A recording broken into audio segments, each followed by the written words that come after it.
Առասպել համար 2 Ճիշտ խոսացող մարդը կամ դեմքին,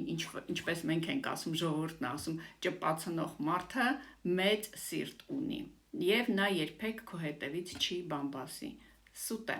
Ես գիտեմ մի քանի մարդ, որոնք որ այո դեմքիդ ինչ ասես ասում են դե ինձանից մի նեղացիր, ես այսպիսին եմ, բայց ես քո հետևից չեմ խոսում, բայց հետո իմանում ենք, որ հետևներից էլ են խոսում և հեչ բարի սիրտ չունեն, որովհետև մի մարդ, որ կարող է դիմացինին վիրավորել,